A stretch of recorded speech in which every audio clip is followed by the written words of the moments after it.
વાગરા તાલુકામાં ચૂંટણીનો માહોલ ચરમસીમાએ પહોંચ્યો છે, ત્યારે રાજકીય આક્ષેપબાજીએ જોર પકડ્યું છે. વિલાયત જિલ્લા પંચાયત બેઠકના આમ આદમી પાર્ટીના ઉમેદવાર દીપક પટેલે સત્તારૂઢ ભારતીય જનતા પાર્ટી પર ચૂંટણી આચાર સંહિતાના ઉદ્ધત ઉલ્લંઘનનો ગંભીર આરોપ લગાવ્યો છે. આ બાબતે તેમણે પુરાવા સાથે ચૂંટણી અધિકારીને લેખિત ફરિયાદ કરી પ્રેસ કોન્ફરન્સ યોજતા સ્થાનિક રાજકારણમાં ખળભળાટ મચી ગયો છે.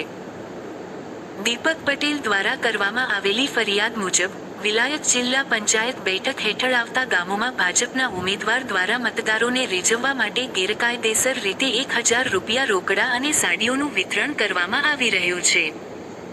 દીપક પટેલ દ્વારા આક્ષેપ કરવામાં આવ્યો છે કે ભાજપના ઉમેદવારે એક ગેરકાયદેસર મંડળી બનાવી છે, જે ઘરે ઘરે જઈને આ પ્રલોભનો આપી રહી છે. દીપક પટેલે દાવો કર્યો છે કે તેમની પાસે આ પ્રવૃત્તિઓના વિડીયો અને ફોટા જેવા સચોટ પુરાવા પણ ઉપલબ્ધ છે. ફરિયાદ પત્રમાં માત્ર પ્રલોભન જ નહીં, પરંતુ મતદારો પર માનસિક દબાણ લાવવાનો પણ ઉલ્લેખ કરવામાં આવ્યો છે.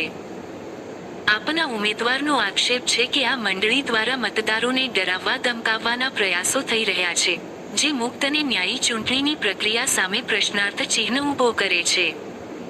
તેમણે ચૂંટણી અધિકારીને પત્ર પાઠવી સવાલ કર્યો છે કે આટલા મોટા પાયે વહેંચવામાં આવતું આ કાળું નાણું ક્યાંથી આવ્યું?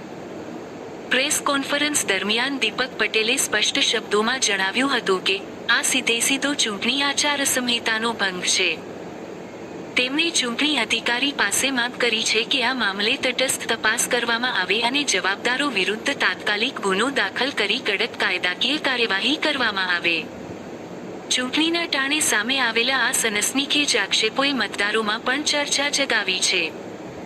હવે જોવાનું એ રહેશે કે ચૂંટણી પંચ આ ગંભીર ફરિયાદ પર કેવા પગલાં ભરે છે અને ભાજપ તરફથી આ આક્ષેપો પર શું પ્રતિક્રિયા આવે છે. જો વિલાયત જિલ્લા પંચાયત બેઠકના ઉમેદવાર દીપક પટેલ દ્વારા કરવામાં આવેલા આક્ષેપોમાં સહેજ પણ સત્યતા હોય, તો તે માત્ર આચાર સંહિતાનો ભંગ નથી પરંતુ લોકશાહીના મૂળભૂત સિદ્ધાંતો પર સીધો પ્રહાર છે. જ્યારે કોઈ પક્ષ કે ઉમેદવાર મતદારોને રોકડ રકમ, ભેટ સોગાદો કે સાડી જેવા પ્રલોભનો આપીને તેમના મતાધિકારને ખરીદવાનો પ્રયાસ કરે છે, ત્યારે સામાન્ય જનતાનો વિશ્વાસ આખી વ્યવસ્થા પરથી ઉઠી જાય છે. આવા તત્વો સામે માત્ર તપાસ જ નહીં, પરંતુ દાખલારૂપ અને કડક કાયદાકીય કાર્યવાહી થવી જોઈએ, જેથી ભવિષ્યમાં કોઈ પણ રાજકીય પક્ષ આવી હિંમત ન કરી શકે. લોકશાહીમાં મત એ નાગરિકની શક્તિ છે, તેને લાલચ કે ધમકીના જોરે પ્રભાવિત કરવો એ ગુનાહિત કૃત્ય છે.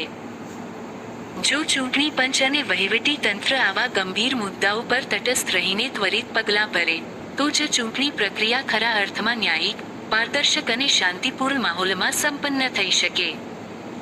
અંતે, સત્તા મેળવવા માટે અખત્યાર કરવામાં આવતા આવા અનૈતિક માર્ગો જ તંદુરસ્ત રાજકારણના અવરોધક બને છે.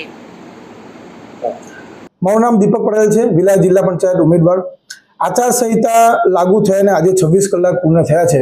26 કલાક પૂર્ણ થયા પછી આચારસંહિતામાં દરેક ગામે ગામ, દરેક બૂથ પર ચુસ્ત બંદોબસ્ત હોવો જોઈએ અને કદાચ હશે, પણ તો પણ મારી સામેના પક્ષ એટલે કે બીજેપીના ઉમેદવાર દ્વારા અલગ અલગ ટોળકીઓ બનાવી, અલગ અલગ ગાડીઓ બનાવી, ગામે ગામ સાડીઓનું વિતરણ, પૈસાનું વિતરણ અને દારૂનું વિતરણ ખુલ્લે આમ ચાલી રહ્યું છે. કોઈ જાતની એમને બીક નથી, ધમકી આપી રહ્યા છે અને ખુલ્લેઆમ થઈ રહી છે. એના વિરુદ્ધમાં મારી પાસે દરેક ગામથી, જે રીતના કે પીપલિયા ગામ છે, સુત્રેલ ગામ છે, વૈયાલ ગામ છે અને કોચિયા ગામથી મારી પાસે વિડીયોના પુરાવા સાથે, વિડીયો અને ગાડી નંબરના પુરાવા સાથે મારી પાસે આવ્યા છે. અને એના વિરુદ્ધમાં અમે પોલીસ સ્ટેશને, આપણે ચૂંટણી અધિકારીશ્રીને અમે ફરિયાદ દાખલ કરી છે કે આ કાળું નાણું ક્યાંથી આવ્યું ને આ રીતના જો લોકશાહી હોવા છતાં, આચારસંહિતા લાગુ હોવા છતાં ખુલ્લેઆમ જો આ રીતના મતદારોને લોભામણી લાલચ આપવામાં આવે છે, તેમની પર કડકમાં કડક કાર્યવાહી થાય અને નિષ્પક્ષ ચૂંટણી કઈ રીતના થઈ શકે છે મને સમજ પડતી નથી. તો હું એટલી જ વિનંતી કરીશ ચૂંટણી અધિકારીશ્રીને ઘણી પર કડકમાં કડક કાર્યવાહી થાય અને કાર્યવાહી કરી ને આ જે આચારસંહિતાનું ઉલ્લંઘન છે એના વિરુદ્ધની અંદર કડક સજા થાય.